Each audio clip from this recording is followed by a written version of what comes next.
3 years ago, I rented out my basement. The tenant pays on time, never complains, never makes noise, and I have never seen his face. Not once. I don't know his job. I don't know his real name. And last week, I found out he knows everything about me. If you think this is just a strange rental story, it's not.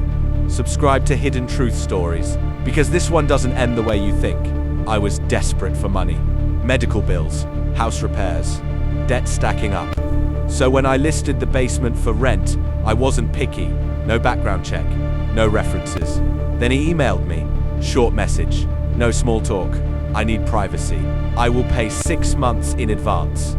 That should have been my first red flag. He paid in cash. Always in envelopes.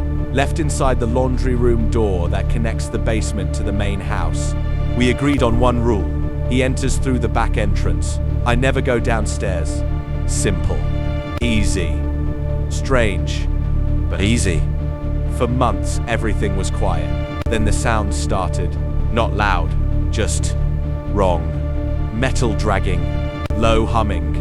Something like a printer running at 3 a.m. Once I heard what sounded like someone crying, but distorted, like it was playing through a speaker. I almost knocked on the basement door that night. Almost. But the rent money kept showing up, and I convinced myself, if he's not hurting me, it's none of my business. One morning I found something in my kitchen. A photo printed on thick glossy paper. It was me, standing at my sink, taken from behind. Timestamped 上午2点17分. I live alone. I don't have security cameras inside the house. The basement tenant doesn't have access upstairs. Or at least, he shouldn't. I stared at the laundry room door for a long time that morning. Then I found the envelope. This month's rent. Inside was a note. Lock your back window. My blood ran cold. I checked the back window. The latch was loose. Not open, just loose. Had someone tried to get in? Or had someone been watching to see if they could? That night I didn't sleep. At 3:12 a.m., I heard footsteps. Upstairs.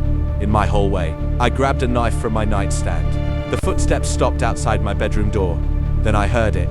A whisper. You're safe. I opened the door immediately. No one there. But on the floor, another envelope.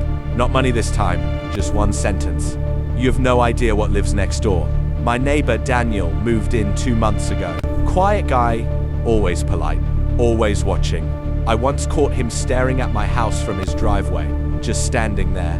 Not on his phone, not doing yard work, just staring. I told myself I was being paranoid, until I checked public records.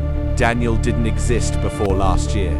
No credit history, no prior address, nothing. And that's when I realized something worse. My basement tenant knew about my window, knew about my hallway, knew about my neighbor. He wasn't the threat. He was watching the threat. I broke the rule. I went downstairs. The basement was colder than it should have been. Bright white lights. Computers everywhere. Monitors lining the walls. Every screen showing camera feeds. Outside my house. Inside my house. My neighbor's yard. The street.